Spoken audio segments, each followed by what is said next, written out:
Harry Potter and the Chamber of Secrets, Chapter 10, The Rogue Bludger. Since the disastrous episode of the Pixies, Professor Lockhart had not brought live creatures to class. Instead, he read passages from his books to them and sometimes reenacted some of the more dramatic bits. He usually picked Harry to help him with these reconstructions. So far, Harry had been forced to play a simple Transylvanian villager whom Lockhart had cured of a battling curse, a yeti with a head cold, and a vampire who had been unable to eat anything except lettuce since Lockhart had dealt with him. Harry was hauled to the front of the class during their very next Defense Against the Arts lesson, and this time acting a werewolf. If he hadn't had a very good reason for keeping Lockhart in a good mood, he would have refused to do it. Nice, loud howl. Harry, exactly. And then, if you'll believe it, I pounced like this, slammed him to the floor, thus with one hand. I managed to hold him down with my other. I put my wand to his throat. I then screwed up my remaining strength and performed the immensely complex Homorphous charm. He let out a piteous moan. Go on, Harry. Higher than that. Good. The fur vanished, the fangs sank, and he turned back into a man. Simple, yet effective, and another village will remember me forever as the hero who delivered them from the monthly terror of werewolf attacks. The bell rang and Lockhart got to his feet. Homework. Compose a poem about my defeat with the Waggle Waggle werewolf. Signed copies of Magical Me to the author of the best one. The class began to leave. Harry returned to the back of the room where Ron and Hermione were waiting. Ready? Harry muttered. Wait till everyone's gone, said Hermione nervously. All right. She approached Lockhart's desk, a piece of paper clutched tightly in her hand. Harry and Ron right behind her. Professor Lockhart? Hermione stammered. I wanted to get this book out of the library, just for background reading. She held out the piece of paper, her hand shaking slightly, but the thing is, it's in the restricted section of the library, so I need a teacher to sign for it. I'm sure it would help me understand what you say in Gadding with the Ghouls about slow-acting venoms. Ah, Gadding with Ghouls, said Lockhart, taking the note from Hermione and smiling widely at her. Possibly my very favorite book. You enjoyed it? Oh, yes, said Hermione eagerly. So clever the way you trapped that last one with the tea strainer. Well, I'm sure no one will mind me giving the best student in the year a little extra help, said Lockhart warmly, and he pulled out an enormous peacock quill. Yes, nice isn't it, he said, misreading the revolted look on Ron's face. I usually save it for book signings. He scrawled an enormous loopy signature on the note and handed it back to Hermione. So, Harry, said Lockhart, while Hermione folded the note with fumbling fingers and slipped it into her bag. Tomorrow the first Quidditch match of the season, I believe. Gryffindor against Slytherin, is it not? I hear you're a useful player. I was a seeker, too. I was asked to try for the national squad, but preferred to dedicate my life to eradication of dark forces. Still, if ever you feel the need for a little private training, don't hesitate to ask. Always happy to pass on my expertise to less able players. Harry made an indistinct noise in his throat, and then hurried off after Ron and Hermione. I don't believe it, he said, as the three of them examined the signature on the note. He didn't even look at the book we wanted. That's because he's a brainless git, said Ron. But who cares? We've got what we needed. He is not a brainless git, said Hermione, shrilly, as they half ran towards the library, just because he said you were the best student in the year. They dropped their voices as they entered the muffled stillness of the library. Madame Pince, the librarian, was a thin, irritable woman who looked like an unfed vulture. Most potent potions? She repeated, suspiciously, trying to take the note from Hermione, but Hermione wouldn't let go. I was wondering if I could keep it, she said breathlessly. Oh, come on, said Ron, wrenching it from her grasp and thrusting it at Madame Pince. We'll get you another autograph. Lockhart'll sign anything if it stands still long enough. Madame Pince held the note up to the light, as though determining to detect a forgery, but it passed the test. She stalked away between the lofty shelves and returned several minutes after carrying a large and mouldy-looking book. Hermione put it carefully into her bag, and they left, trying not to walk too quickly or look too guiltily. 5 minutes later, they were barricaded in Moaning Myrtle's out-of-order bathroom. Once again, Hermione had overridden Ron's objections by pointing out that it was the last place anyone in their right minds would go, so they were guaranteed some privacy. Moaning Myrtle was crying noisily in her cubicle, but they were ignoring her and she them. Hermione opened most potent potions carefully, and the three of them bent over the damp, spotted pages. It was clear from a glance why it belonged in the restricted section. Some of the potions had effects almost too gruesome to think about, and there were some very unpleasant illustrations, which included a man who seemed to have turned inside out, and a witch sprouting several extra pairs of arms out of her head. "Here it is," said Hermione excitedly, as she found the page headed with Polyjuice Potion. It was decorated with drawings of people halfway through transformation into other people. Harry sincerely hoped the artist had imagined the looks of intense pain on their faces. "This is the most complicated potion I've ever seen," said Hermione, as they scanned the recipe. "Lace-wing flies, leeches, fluxweed, and knot-grass," she murmured, running her finger down the list of ingredients. "Well, they're easy enough. They're in the student store cupboard. We can help ourselves. Oh, look! Powdered horn of a bicorn. Don't know where we're going to get that. Shredded skin of a boomslang. That'll be tricky, too. And, of course, a bit of whoever we want to change into." "Excuse me?" said Ron sharply. "What do you mean, a bit of whoever we're changing into? I'm drinking nothing that crabs' toenails in it." Hermione continued, as though she hadn't heard him. "We don't have to worry about that yet, though, because we add those bits last." Ron turned speechless to Harry, who had another worry. "Do you realize how much we're going to have to steal, Hermione? Shredded skin of boomslang? That's definitely not in the student's cupboard. What are we going to do? Break into Snape's private stores? I don't know if this is a good idea." Hermione shut the book with a snap. "Well, if you two are going to chicken out, fine," she said. There were bright pink patches on her cheeks, and her eyes were brighter than usual. "I don't want to break rules, you know. I think threatening Muggleborns is far worse than brewing up a difficult potion, but if you don't want to find out if it's Malfoy, I'll go straight to Madame Pince now and hand the book back in." "I never thought I'd see the day when you'd be persuading us to break rules," said Ron. "All right, we'll do it. But not toenails, okay?" "How long will it take to make anyway?" said Harry, as Hermione looked happier opening the book again. "Well, as the fluxweed has got to be picked at the full moon, and the lacewings have got to be stewed for 21 days, I'd say it'd be ready in about a month, if we can get all the ingredients." "A month?" said Ron. "Malfoy could have attacked half the Muggleborns in the school by then." But Hermione's eyes narrowed dangerously again, and added swiftly, "But it's the best plan we've got, so full steam ahead, I say." However, while Hermione was checking that the coast was clear for them to leave the bathroom, Ron muttered to Harry, "It'll be a lot less hassle if you can just knock Malfoy off his broom tomorrow." Harry woke early on Saturday morning and lay for a while thinking about the coming Quidditch match. He was nervous, mainly at the thought of that Wood would say if Gryffindor lost, but also at the idea of facing a team mounted on the fastest racing brooms gold could buy. He had never wanted to beat Slytherin so badly. After half an hour of lying there with his insides churning, he got up, dressed, and went down to breakfast early, where he found the rest of the Gryffindor team huddled at the long, empty table, all looking uptight and not speaking much. As 11 o'clock approached, the whole school started to make its way down to the Quidditch stadium. It was a muggy sort of day with a hint of thunder in the air. Ron and Hermione came hurrying over to wish Harry good luck, and as he entered the changing rooms, the team pulled on their scarlet Gryffindor robes, then sat down to listen to Wood's usual pre-match pep talk. "Slytherin have better brooms than us," he began. "No point denying it. But we've got better people on our brooms. We've trained harder than they have. We've been flying in all weathers." "Too true," muttered George Weasley. "I haven't been properly dry since August.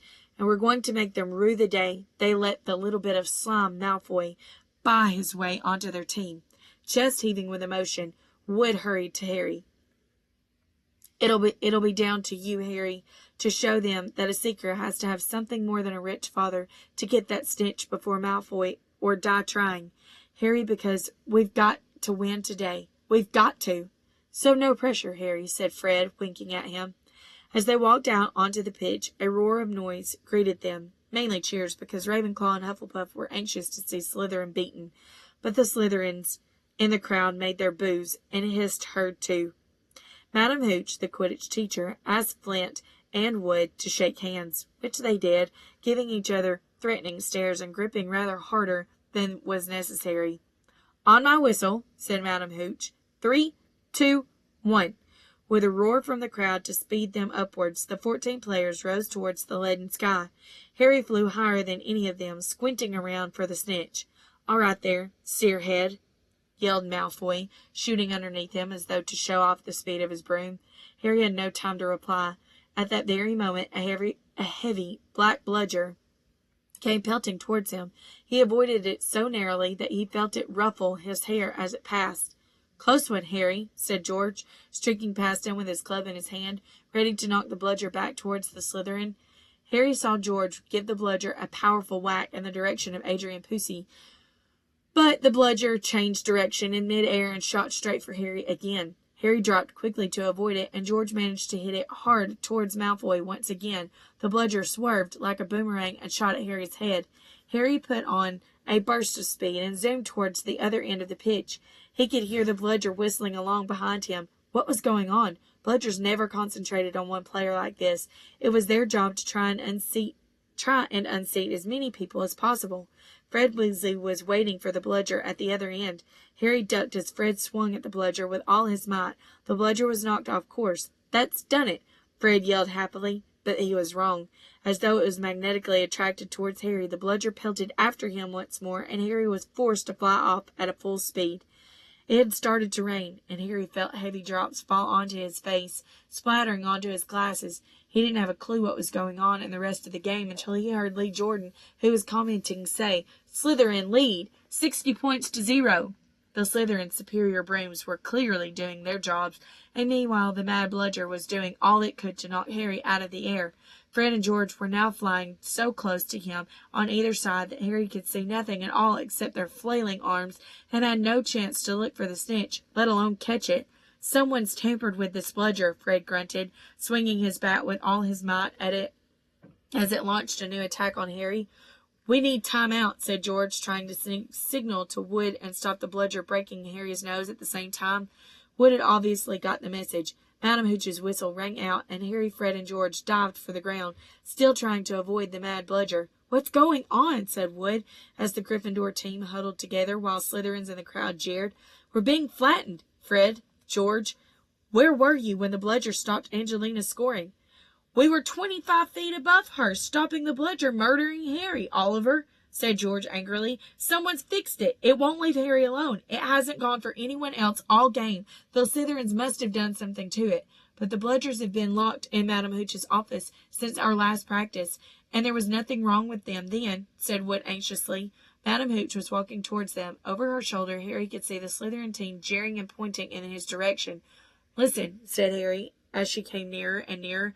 "With you two flying around me all the time, the only way I'm going to catch the snitch is if it flies up my sleeve. So go back to the rest of the team. Let me deal with the rogue one." "Don't be thick," said Fred. "It'll take your head off."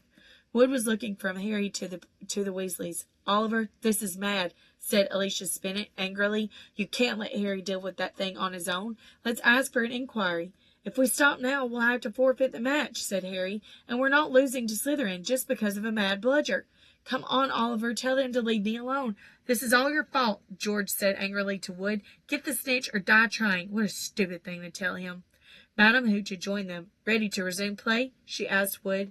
Wood looked at the determined look on Harry's face.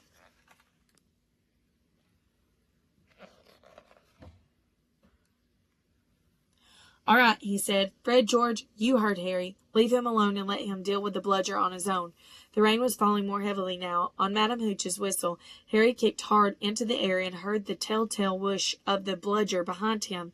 Higher and higher Harry climbed. He looped and swooped, spiraled, zigzagged, and rolled. Slightly dizzy, he nevertheless kept his eyes wide open. Rain was speckling his glasses and ran up his nostrils as he hung upside down, avoiding another fierce dive from the bludger. He could hear laughter from the crowd. He knew he must look very stupid, but the rogue bludger was heavy and couldn't change direction as quickly as he could. He began a kind of roller coaster ride around the edges of the stadium, squinting through the silver sheets of rain to the Gryffindor goalposts, where Adrian Pusey was trying to get past Wood.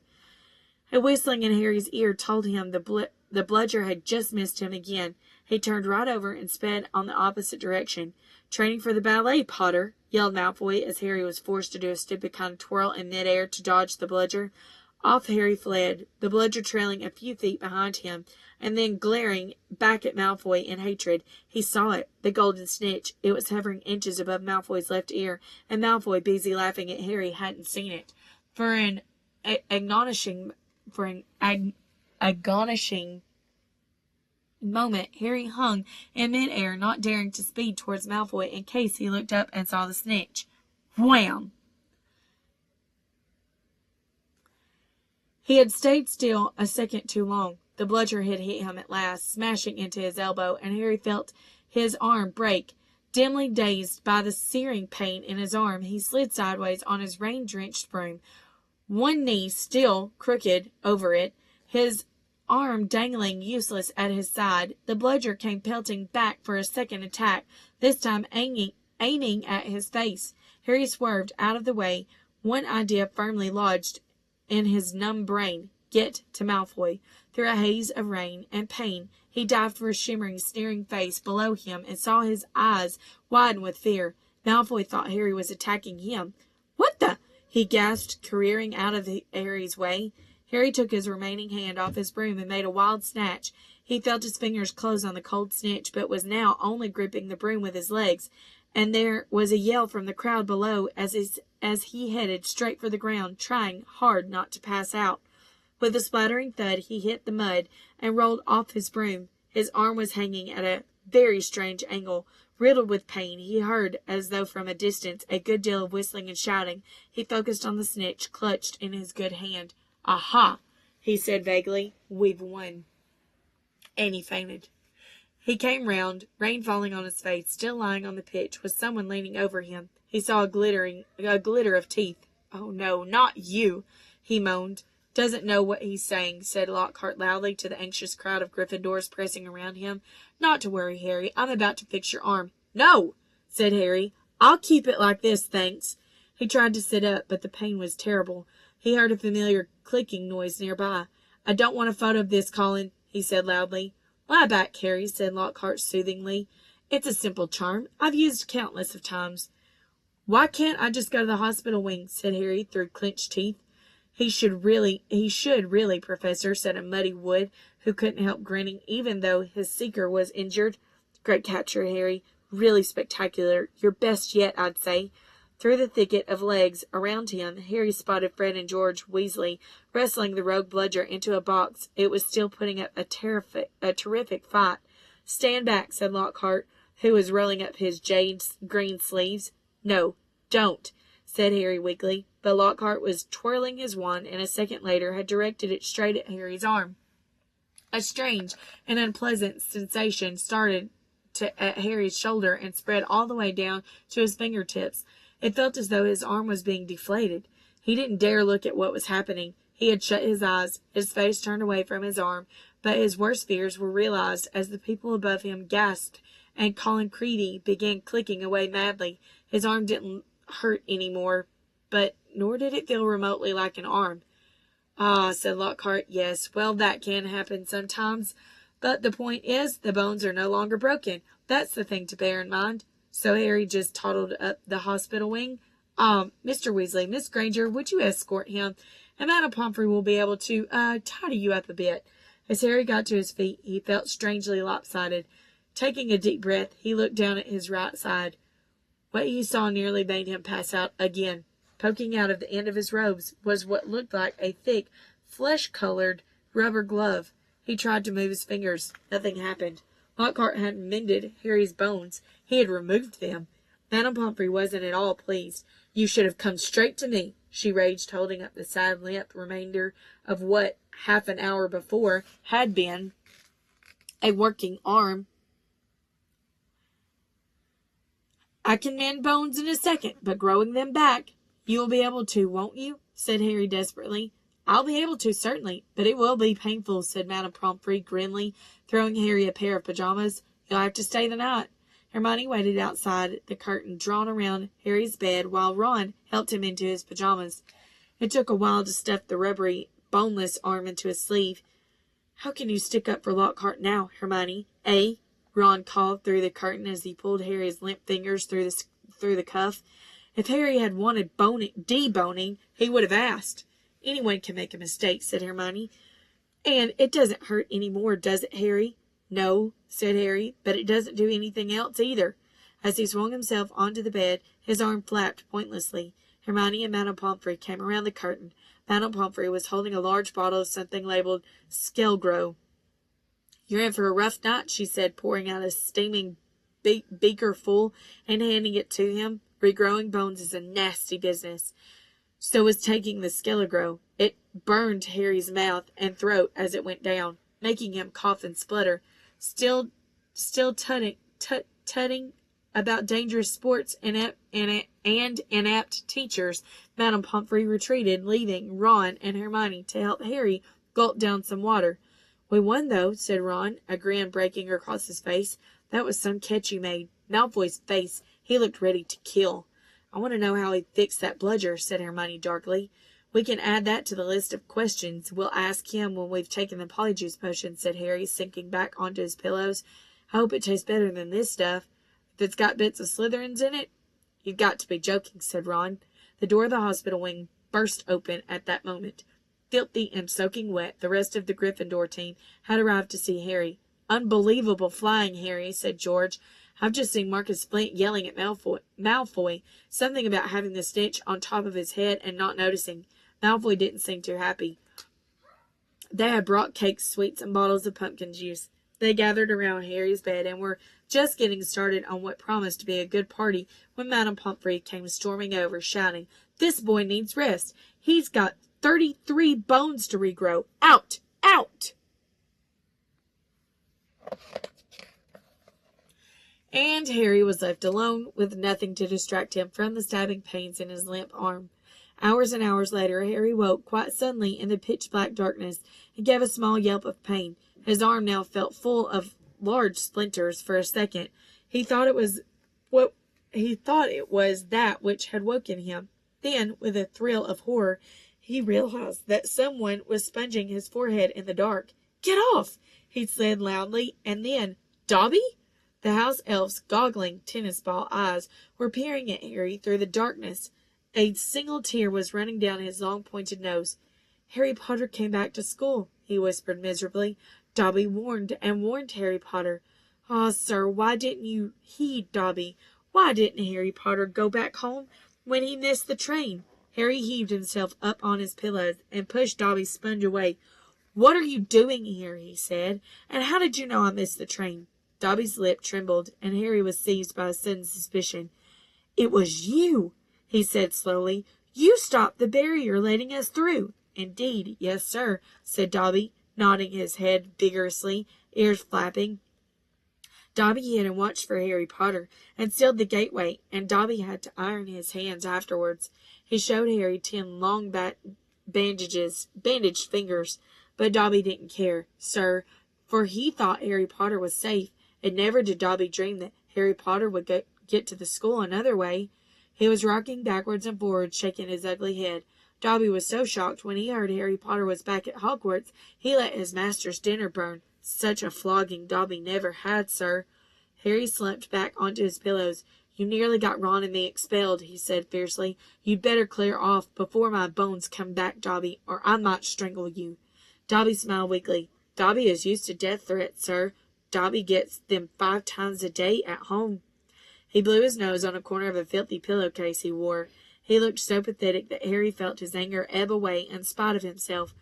Why'd you wear that thing, Dobby? He asked curiously. This, sir? Said Dobby, plucking at the pillowcase. 'Tis a mark of the house elf's enslavement, sir. Dobby can only be freed if his masters present him with clothes, sir.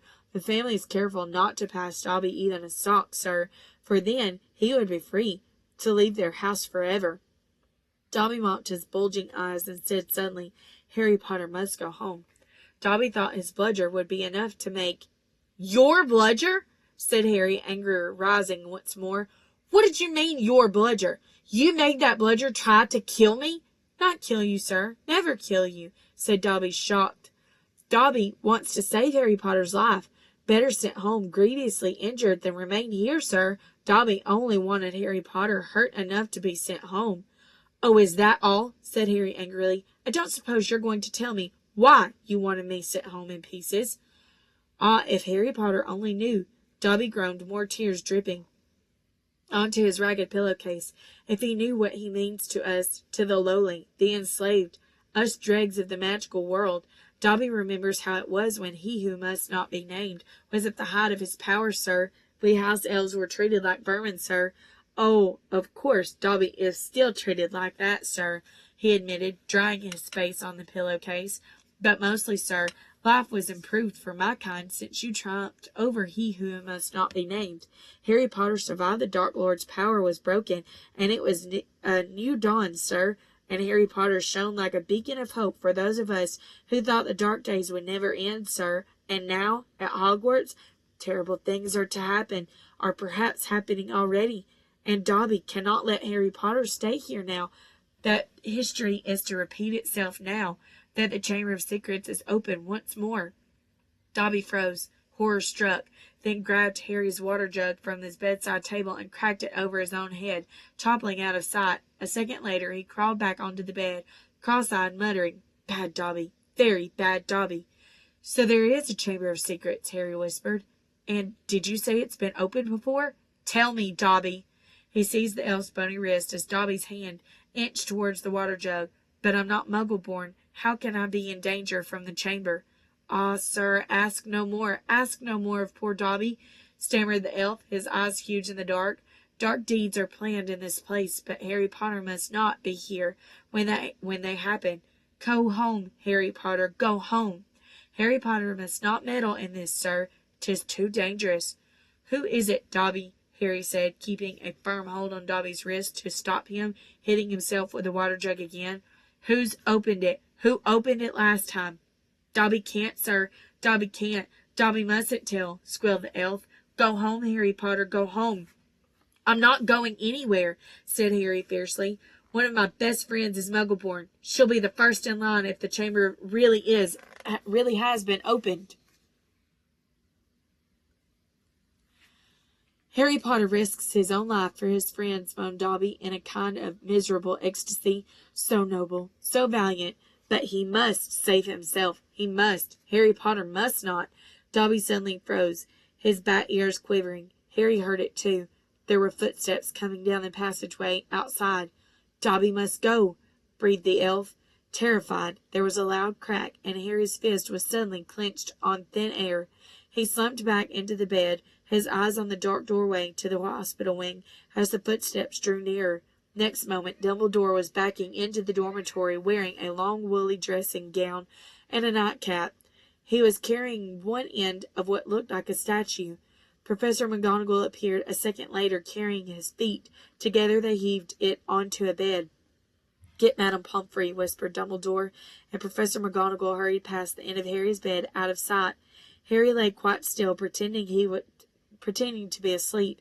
He heard urgent voices, and then Professor McGonagall swept back into view, closely followed by Madame Pomfrey, who was pulling a cardigan on over her nightdress. He heard a sharp intake of breath. "What happened?" Madame Pomfrey whispered to Dumbledore, bending over the statue on the bed. "Another attack," said Dumbledore.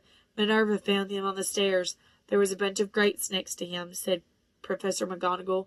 "We think he was trying to sneak up here to visit Potter." Harry's stomach gave a horrible lurch.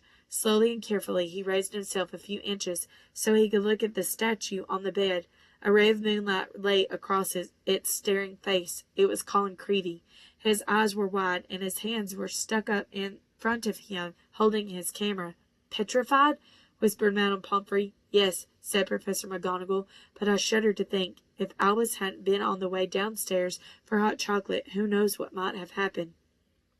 The three of them stared down at Colin. Then Dumbledore leaned forward and prized the camera out of Colin's rigid grip. "You don't think he managed to get a picture of his attacker?" said Professor McGonagall eagerly. Dumbledore didn't answer. He prized open the back of his camera. "Good gracious!" said Madame Pomfrey. A jet of steam had hissed out of the camera.